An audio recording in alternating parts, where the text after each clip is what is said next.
Hi and welcome back to a new video. Here we're going to do something a bit different, a different format than the way I usually work. So I'm recording the screen and I'm recording the way my hands work at the same time.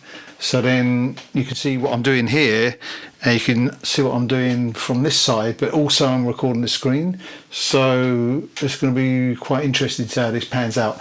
So what I'm trying to do here is what we call reverse engineering of a track, right? So I've got this track here. I put my headphones on so it doesn't bleed all out all over the place. So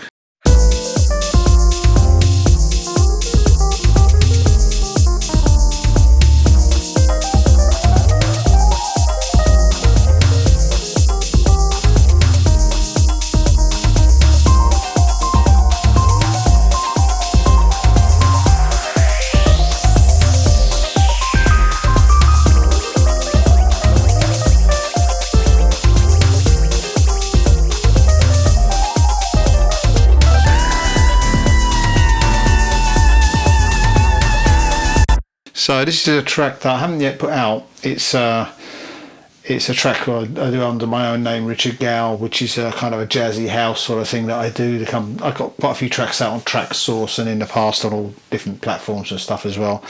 And so this is a new project that I've been working on. I'm not quite finished with the mix. It's a very basic track. There's not many tracks in there, but as you can see here, I've got everything in audio, but before, what I do is if I bring up my hidden tracks, you can see my MIDI down here. So as you can see here, I had a bass square from Nexus, then I had another one here as well, which is based, well that's actually this, sorry, I had this one, and then this is the actual bounce of that. If you can see that, bring that up a bit. And then you can see that I've got like the Numa piano here, which is up here. So I moved that next to that. You'll see that that's what I did there. And then I just copied some parts down. Another piano here. I think that's a Rhodes. Yes, I've got a great grand piano, and then I had a Rhodes as well, which is here. And I've got some leads down here. And this is a guitar recorded. So I've got a guitar there that I recorded and then repeated, just a riff. And you can hear the stuff that I've done here. You can hear the piano here.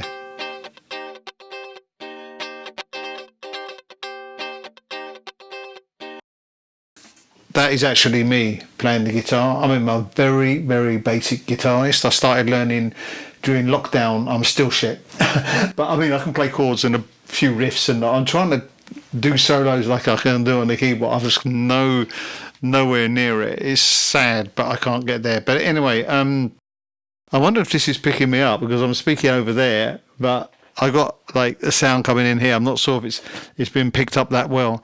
So I'm gonna have to probably try it with another microphone. But anyway, this is something different I'm trying to do.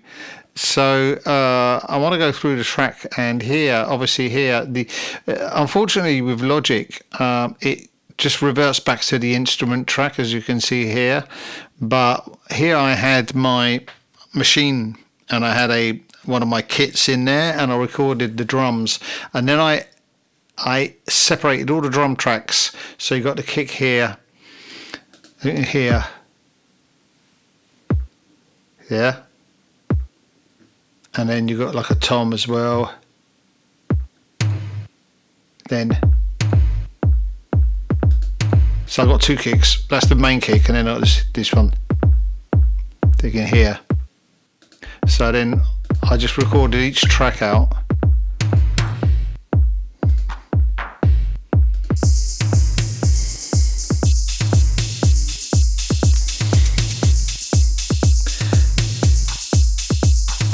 Yeah, so you can hear that.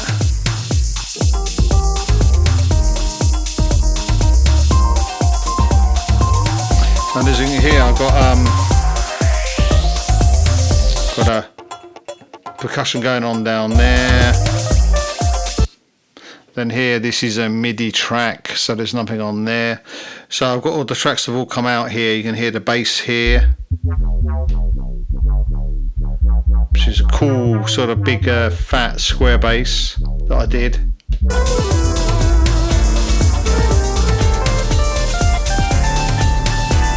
I've got the all the hidden tracks assigned to this knob here, which I love these controllers. I'm starting to get really fast at this now, and because I've got the mic in the way, I'm kind of I'm not going so automatically to the controllers here. But you will see what I do when I start EQing stuff and the way I do it.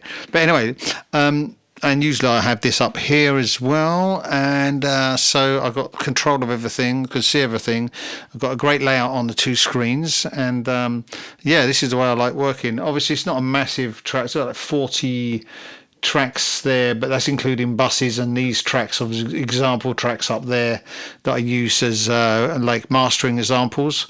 So anyway, I'm gonna go through that and show you what parts are there, and how I got the sound and the bass and all the rest of it, and the mastering setup that I've got as well. You can see what I've done is I'm going to show you what I did here. So if you can see here, I've got the drums up, and you can hear what I've done. I'm just going to select here, you can hear.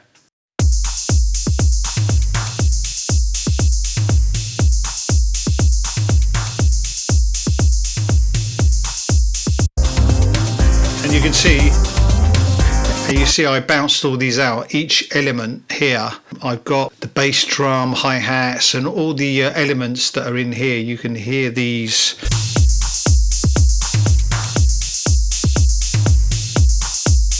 So as you can hear, that's playing along. And what I did is I solo each of these elements here. So what I do is I mute everything. I just select all this. Yeah, and then I'll mute. I'll hit mute there, which I got on my. You can see here, I've got mute on number 7 here on my markers, and then you can hear there'll be just an element playing, which is a hi-hat. Yeah, and what I do is I then bounce in place, and I record each instrument so you can hear that. So bring that back out, and then we can just turn this off, and you can hear this now. If you can see this here, I go down, that's the kick, yeah. Then you have like another kick here, then a tom, then another tom. And then that's the drums there, and then as you can see, if you go down, these are usually hidden. All these tracks here that I've got up here, all these tracks, these MIDI tracks are usually hidden. And what I do is I hide it here. I've got this program that I can bring up my hidden tracks when I want. I've got that program to my my grid here, and that's really practical. And when I want to hide one track, I just press on marker number 4, and that will then hide the track when I've finished working with it. So if you go down, you can see I've got a bass. The MIDI is here. So if you listen to this, you can hear what I've done. Okay, and then if I bring up the actual Nexus, you can see what I've done. I've got selected the dark square, straightforward dark square. I didn't do much to it, and then when I recorded it, I actually then work on the track. I always record in audio, because audio, if you've got everything in audio, 20 years time you can come back to the session and it will still work. Some of the plugins won't work as far as like compressors and stuff, third-party compressors, but that's okay. You can get around with that with the new compressors. You know what you've done in the past, but at least the audio's there. Whereas MIDI synthesizers and stuff like that, they evolve over 20 years, and some of them won't be even working. Like Sylenth, I used to use Sylenth a lot, and Sylenth doesn't even work anymore. It's so old. So, I mean, unless I buy the new version of it, I think there's a new version, but I didn't bother. And so I use Nexus and Serum and some other synthesizers that I've got with Arturia, and I've got Contacts as well. I use different stuff, depends on what I'm doing, what style of music. If you can go here and listen to this down now, you can see what I've done. I've got, let me just bring up here. So like, if you look up here on the screen, you can see I've got the EQ, I've got a very slight bit of bass cut, and then there's a compressor, he's just clipping it a little bit, and I've got an AMIC on it. So this is a beautiful, this here is really, I really like this plugin. It's a mastering plugin, but I used it for the first time on a bass here. I don't know why. I just wanted to get a little bit of EQ around the just the 3K mark, and it just seems to work nice. And then I got the console here straight away. I can EQ it here, and I got a bit of input gain, and I got type 2 limiter on it, which is these are Wise plugins. These are amazing. And so yeah, so you can hear the bass there, which is coming along nicely. And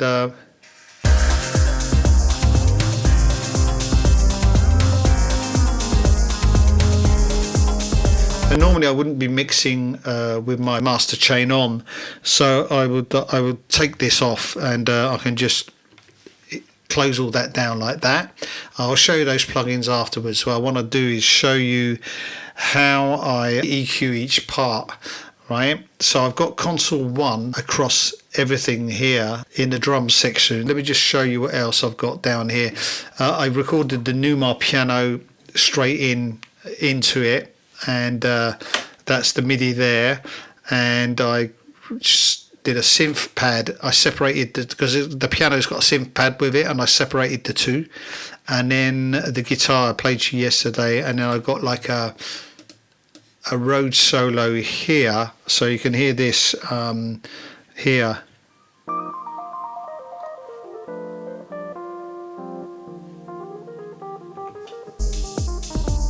See, that's what you can see where it's. This is where it's recorded, and see that there. If I go back up to the, that's the MIDI. It's me playing, of course. You can see that I've got a solo, and as you can see, my solo is not quite quantized. You can see that. Yeah, you can hear it. It's slightly natural. It's one of them things which is I never quantize a solo, and I don't think people do. So here. Now, what I do is I hide all these tracks when I've finished with the MIDI, right? So this is a percussion set that I did here, which is in Machine as well. So this is my percussion set. You can hear this as well here. A percussion set. I played that out on the Machine as well. So all the elements I've played, basically the drums, bass, everything's been played. There's no sample loops here. They're all sample based instruments, but they're not samples themselves. So what I do here is I actually, because I've saved the preset of each instrument, I then just take out, I take them out, and then I hide the track, right, which is basically number 4, and that will hide the track each time I do that. So I just will get rid of these, and all the plugins that are with it, like the console, drum kits, the Nexus, I'll get rid of that. This doesn't have anything on it because it's coming in from outside. Like the Rhodes here, I would just get rid of this because I've actually got this as a preset. So I can just pull that up, a preset, a settings preset, and then so I just get rid of everything that I don't need. These are all been done already, and then I just hide it all, and then it makes my session a lot cleaner. Yeah, you can see here, a lot better. So I haven't got the MIDI, but it's still there. It's just been hidden.